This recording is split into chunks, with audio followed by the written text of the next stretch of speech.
નમસ્કાર ખેડૂત મિત્રો, તમે જોઈ રહ્યા છો ખેડૂત વિકાસ યુટ્યુબ ચેનલ। ખેડૂત મિત્રો, આજના આ વિડીયોમાં આપણે જોવાના છીએ તારીખ 12 એપ્રિલ 2024 અને વાર મિત્રો વાત કરીએ તો વાર શુક્રવારની કપાસની અપડેટ સાથે સાથે કપાસના ભાવ અને મિત્રો કપાસના બંને વાયદા બજારની સંપૂર્ણ માહિતી અને તેમના હિસ્ટોરિકલ ડેટા સાથે સાથે કપાસની આવકો ગુજરાતમાં કેટલી થઈ છે તે સંપૂર્ણ માહિતી મેળવવાના છીએ। આ ઉપરાંત ખેડૂત મિત્રો જે મિત્રોએ આપણી વોટ્સઅપ ચેનલ અને ટેલિગ્રામ ચેનલ જોઈન ન કરી હોય અહીં લિંક ડિસ્ક્રિપ્શનમાં છે, ઘણા મિત્રોએ જોઈન કરી લીધી છે, તમે ના કરી હોય તો તમે અવશ્ય કરી લેજો।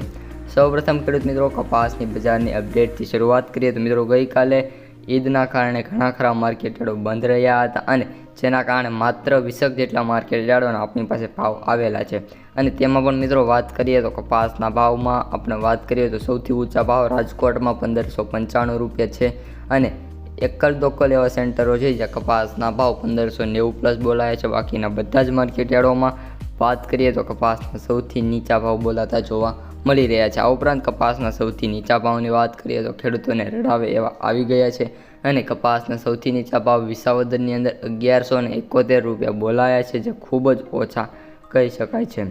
ત્યારબાદ હવે ખેડૂત મિત્રો આપણે કપાસના બંને વાયદા બજારની પણ માહિતી આપવાની છે। તો હવે MCX વાયદાથી શરૂઆત કરીએ।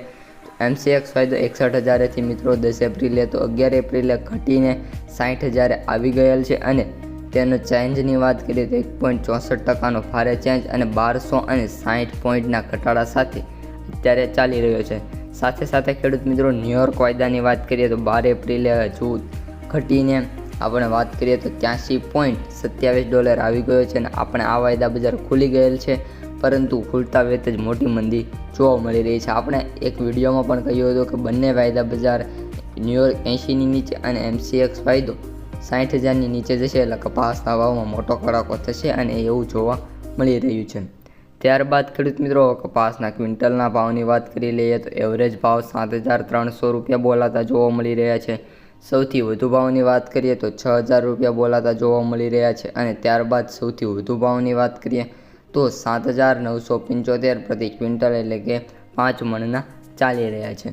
હવે ખેડૂત મિત્રો આવકોની વાત કરવાની રહી તો ગુજરાતમાં કપાસની આવકોમાં ગઈકાલે ઘણા ખરા માર્કેટયાર્ડો બંધ હોવાના કારણે ઘટાડો થયો છે અને 18,500 બેલ સાથે અને તેને મેટ્રિક ટનમાં વાત કરીએ તો 3,145 અને ઓલ ઓવર ભારતમાં વાત કરીએ તો 7,854 મેટ્રિક ટનની આવક જોવા મળી છે। મિત્રો કપાસના ભાવમાં સતત ઘટાડો જે ખેડૂતો માટે સારું કહી શકાય નહીં, પરંતુ હાલ મિત્રો વાયદા બજારની લીધે કપાસના ભાવમાં સતત ઘટાડો ચાલી રહ્યો છે। હવે આગામી દિવસોમાં વાયદા બજાર ઉપર જ સંપૂર્ણ કપાસ બજાર ટેકો રહેલો છે। વિડીયો કેવો લાગ્યો તો કોમેન્ટમાં જણાવી દેજો। અસ્તુ, જય હિન્દ।